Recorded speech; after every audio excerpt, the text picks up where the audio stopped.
نحمده ونصلي ونسلم على رسوله الكريم اما بعد فقد قال الله تبارك وتعالى في الكلام المجيد والفرقان الحميد اعوذ بالله السميع العليم من الشيطان اللعين الرجيم بسم الله الرحمن الرحيم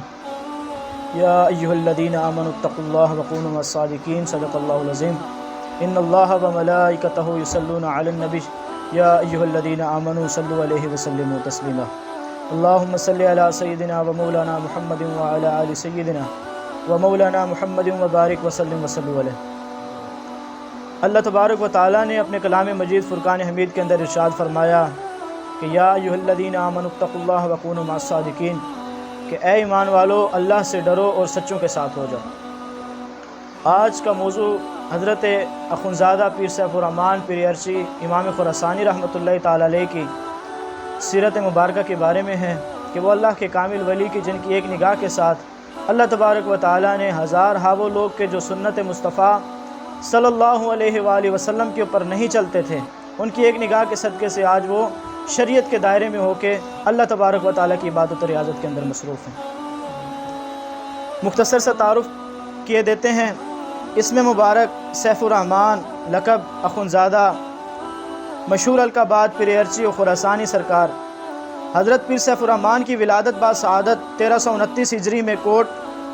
کے ایک گاؤں جو بابا کلی کے نام سے مشہور ہے، جو کہ جلال آباد کی جنوب سے تقریباً 20 کلومیٹر کے فاصلے پر ہے،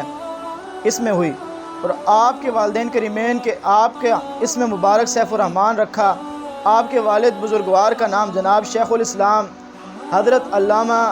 قاری محمد سرفراز خان رحمۃ اللہ تعالی علیہ تھا، جو افغانستان کے مشہور و معروف عالم دین اور قاری قرآن تھے، جو نہایت ہی پرہیزگار، متقی اور نیک صفت انسان تھے،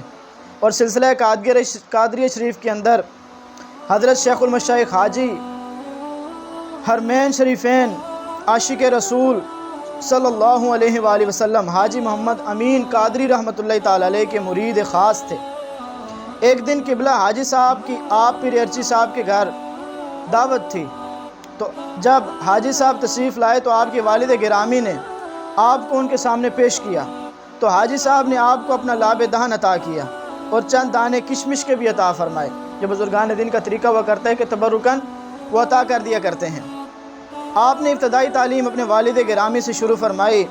اور قرآن پاک کی بنیادی صورتیں اپنے والد گرامی سے حفظ کی، اور نادر قرآن بھی پڑھا۔ جب آپ کی عمر تقریباً 8 یا 10 سال کی تھی تو آپ کی والدہ ماجدہ انتقال فرما گئیں۔ حصول علم دین کے لیے آپ نے افغانستان اور پاکستان کے صوبہ سرحد پشاور کے علاوہ ہندوستان کا رخ کیا۔ جس طرح حدیث پاک میں ہے کہ صحابہ کرام رضوان اللہ تعالی علیہم اجمعین نے علوم دین کو حاصل کرنے کے لیے دور دراز کا سفر اختیار کیا۔ اسی چیز کو مد نظر رکھتے ہوئے آپ نے علوم ظاہریہ اور علوم باطنیہ سے بھرپور اور مکمل استفادہ کیا۔ افغانستان کے اس زمانہ کے مشہور استاذ اور پیر شیخ المشائخ جامع معقول والمنقول حضرت مولانا شاہ رسول تعلقانی رحمۃ اللہ تعالی علیہ، اور افغانستان کے مشہور صوفی باصفا و عالم دین محبوب سبحانی عالم ربانی حضرت مولانا محمد ہاشم السمنگانی رحمۃ اللہ تعالی علیہ، ان دونوں عظیم عارفین سے آپ نے علمی، ادبی اور روحانی استفادہ کیا اور علوم باطنیہ میں مکمل دسترس حاصل کی، کیونکہ ولی کامل کی نگاہ نے دیکھ لیا تھا کہ آپ کی پیشانی سے رب کریم کے انوار و تجلیات نمایاں آثار نظر آتے ہیں۔ ولی کامل جانتا تھا کہ آپ نے پوری دنیا فیض یاب ہوگی، آپ کی ایک نگاہ کے ساتھ ہزارہ وہ لوگ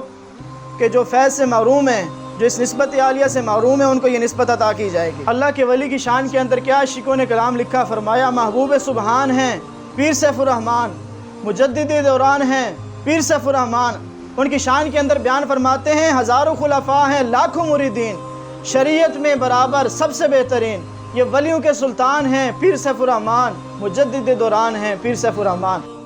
شیخ کامل کے اپنے مرید صادق کے بارے میں یہ ارشادات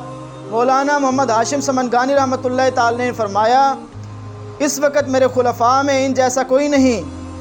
میں اس لیے ان کو مطلق خلافت کی اجازت دیتا ہوں، اور پیر ارچی آسمان میں نصف النہار سورج کی طرح ہیں، بس ان کا مقبول میرا مقبول ہے اور ان کا مردود میرا مردود ہے۔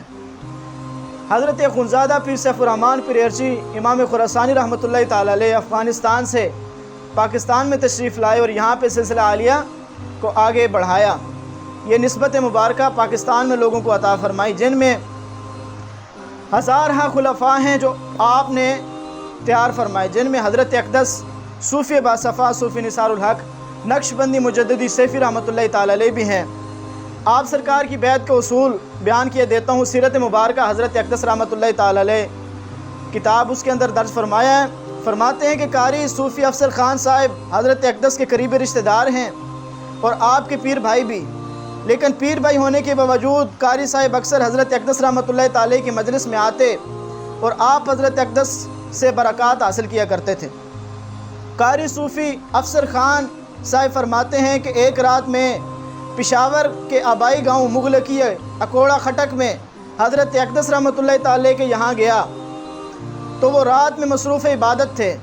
اور حضرت اقدس رحمۃ اللہ تعالی محو عبادت رہے، اور قاری صوفی افسر خان صاحب کہتے ہیں کہ حضرت اقدس رحمۃ اللہ تعالی علیہ نے سر مبارک پر امامہ باندھا ہوا تھا۔ کہتے ہیں کہ میں نے حضرت اقدس سے کہا کہ حضرت مبارک اس زمانے میں شیخ کامل و اکمل ہیں، ان کا قلب نورانی ہے، آپ کا مقصد انشاءاللہ ان کی صحبت و خدمت میں حاصل ہوگا، آپ کا حصہ وہاں ہے، آپ وہاں جائیں۔ قاری افسر خان فرماتے ہیں کہ ہم 3 اشخاص تھے، جن میں حضرت اقدس رحمۃ اللہ تعالی علیہ، قاری افسر اور تاج ولی آپ حضرت اقدس حضرت مبارک رحمۃ اللہ تعالی کی خدمت میں پہنچے اور ایک ہی محفل میں حضرت اقدس رحمۃ اللہ تعالی علیہ کو ذکر کی تعلیم دی، جس سے آپ حضرت اقدس کی باطنی دنیا تبدیل ہو گئی۔ حضرت اقدس رحمۃ اللہ تعالی علیہ حضرت مبارک رحمۃ اللہ تعالی علیہ کے حضور میں 3 ماہ تک رہے، اور اسی دوران آپ حضرت اقدس رحمۃ اللہ تعالی علیہ نے حضرت پیر و مرشد حضرت مبارک صلی اللہ علیہ وسلم کی امام میں اپنے مرشد کے صاحبزادوں کو درزی کا کام بھی سکھاتے رہے۔ 3 ماہ کے عرصے میں تعلیم، باطنی اور درجہ کمال اور سلسلہ عالیہ نقشبندیہ میں خلافت و اجازت۔ 3 ماہ کے عرصے میں آپ حضرت اقدس رحمۃ اللہ تعالی کی تعلیم باطنی درجہ اکمل کو پہنچی، اور حضرت مبارک رحمۃ اللہ تعالی علیہ نے باطنی اشارات غیبی سے آپ حضرت اقدس رحمۃ اللہ تعالی کو سلسلہ عالیہ نقشبندیہ مجددیہ میں خلافت و اجازت عطا فرما دی۔ الغرض 2-3 ماہ کے اندر اللہ تعالیٰ کی عنایات سے حضرت مبارک رحمۃ اللہ تعالی علیہ کی تربیت کی برکت سے آپ کے اندر جس کمال کا اظہار ہوا، قلم کی زبان اس بیان سے قاصر ہے، اور بہت جلد حضرت مبارک رحمۃ اللہ تعالی علیہ نے آپ حضرت اقدس رحمۃ اللہ تعالی علیہ کو باقی سلاسل قادریہ، چشتی اور سہروردیہ اور پھر خلافت مطلق بھی عطا فرمایا، اور یہ شاہد حضرت اقدس رحمۃ اللہ تعالی کی کامل فنا اور اپنے پیر کے ساتھ مکمل رغبت کا نتیجہ ہے، اور آپ حضرت اقدس رحمۃ اللہ تعالی کے احوال آپ کی بلندی مرتبہ کے بھی گواہ ہیں۔ تحدیث نعمت کے لیے حضرت اقدس رحمۃ اللہ تعالی بیان کرتے تھے، جس طرح حضرت علی امام ربانی مجدد الفسانی الشیخ احمد فاروقی سرہندی رحمۃ اللہ تعالی علیہ حضرت سیدنا قطب الاقطاب محمد باقی باللہ رحمۃ اللہ تعالی کے پاس گئے، فرمائے کہ اسی طرح ہم بھی 3 ساتھی تھے جو حضرت مبارک رحمۃ اللہ تعالی کی بارگاہ میں گئے، اور اللہ رب العزت نے حضرت مبارک رحمۃ اللہ تعالی علیہ کی برکت اور تعلیم سے باطنی درجہ کمال کو پہنچا دیا۔ اکثر یہ واقعہ حضرت علی امام ربانی مجدد الفسانی رحمۃ اللہ علیہ کی بیعت ہونے کا سنایا کرتے تھے۔ تو یہ اللہ کے وہ کامل ولی ہیں کہ جن کی ایک نگاہ کے ساتھ لوگ اللہ کا ولی بن جایا کرتے تھے۔ وہ لوگ کہ جو بادب طریقے سے حضرت اخوندزادہ پیر سیف الرحمن مبارک رحمۃ اللہ علیہ کی صحبت کو اختیار کیا،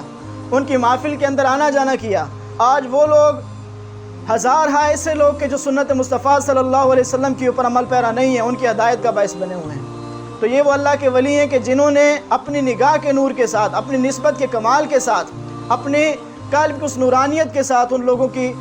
دنیا تبدیل کیا۔ اللہ تبارک و تعالی حضرت امام خراسانی رحمۃ اللہ تعالی علیہ کی فیض و برکات سے ہمیں مستفیض ہونے کی توفیق عطا فرمائے۔ وآخر دعوانا الحمدللہ رب العالمین۔